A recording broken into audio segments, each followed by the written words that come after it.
Well, there's a lot going on in and around Omaha. There's one great place to keep track of it all, Metro Quarterly. And back on the blend is publisher Andee Hoig. Good to see you, Andy. Good to see you too. I'm excited about this. I know you're really excited about this because on the front cover, talk about this guy. This is my dad, and this makes me want to cry.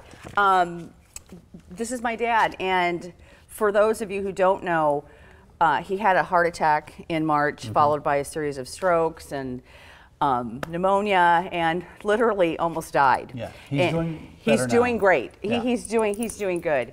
And I remember thinking to myself, I have to do a tribute story to my dad, you know. And it's not just because he's your dad. He's had a remarkable life. He really has had a remarkable life. And the great thing with this is he got to do it with me versus the other way, you know.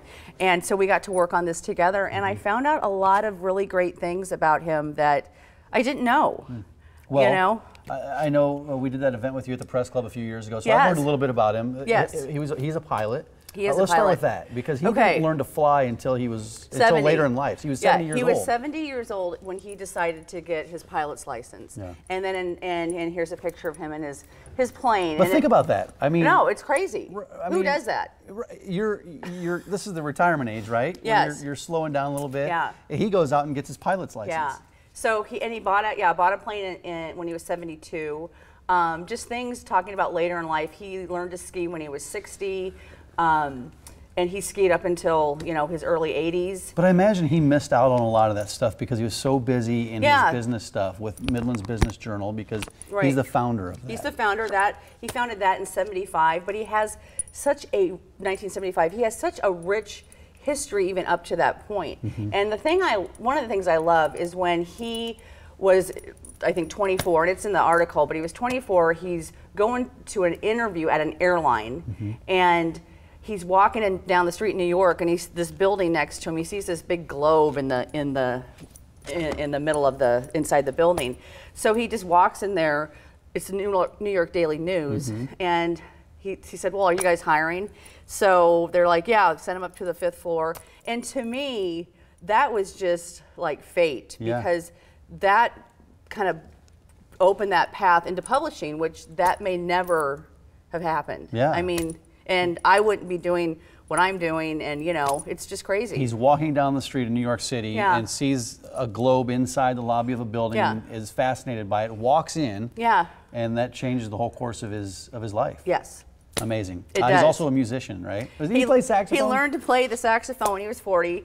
In his 40s, I remember being younger and just this blasting saxophone through the house. And oh man, at 40 years old, I mean, most people they put their instruments down after grade school and high school or college, whatever.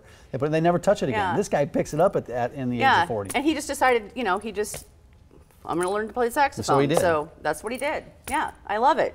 I imagine he's seen this. He did. I hot off the press yesterday. I showed it to him yesterday, and. This is just so special. It is. This is such an honor for me to do it, and I just loved sharing the story. Well, it's a fascinating story. His life it's remarkable. There's also some other stuff in the August issue. I saw somebody in here that I was surprised to see, and I think it was. Was it? It was Chris. Chris Covey. Yeah. One of our VIPs. Here he is. One of our VIPs. What in the world would you put this guy in your magazine for? We'll have to tag him when we post this so he can hear that. This guy is amazing, and he's doing really great things in the community, as you know. I do know that. We're giving him a hard time. Yeah. He's a fun guy, and he is. Mustaches for kids. That's what he's known for. That's why he's got the mustache on in this picture. So a great write-up about him in this. Okay, we have a call for nominations. We do. So it's that time of year. We're asking people to nominate their favorite charity event on spiritofomaha.com. This year we have 5 categories. We took it down a little bit. We're doing some different things at the event this year, but it's best event, so food and wine, theme, walk, run, over 500, under 500. So and pretty much every event fits into one of those. These are nonprofit events. These are nonprofit charity events that happened June 1st of 2000. This is always June 1st of 2016 to May 31st of this year. Yeah. So really within the last year. Yeah. Practically. Okay, so those nominations in. So submit those nominations. Just go to spiritofomaha.com. Yeah, fill out you the can put form. those in. Let's get to your top 5. I know you got a good list this week. I have a great list this week, and we talked about this last time, but Omaha Fashion Week, their 10th anniversary, totally wanted to plug them again. Absolutely. When you think about 10 years with Omaha Fashion Week, what they've accomplished in that decade, it's incredible. Yeah. And then on the 26th, Mission Possible Gala benefiting Angels Among Us.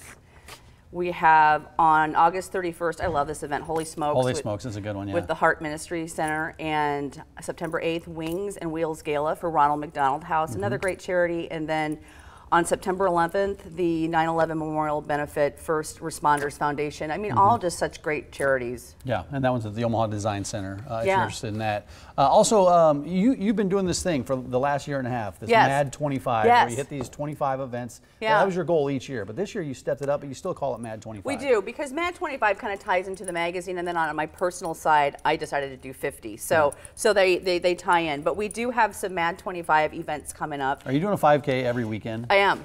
Sometimes 2. Sometimes 2. I think I have a weekend in September where I'll have 3. Okay. So what do you have? So here's a few for you on the Mad 25. So JDRF One Walk, and this has just come out and walk Lewis and Clark Landing. There's a 2-mile and a 3-mile course.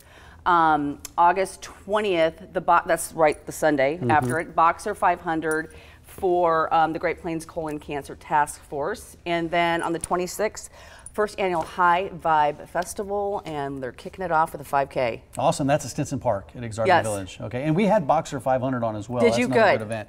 Good. Okay, you also have noon today if you want a copy with Bob Hoig. Yes. On the August issue. This is quick.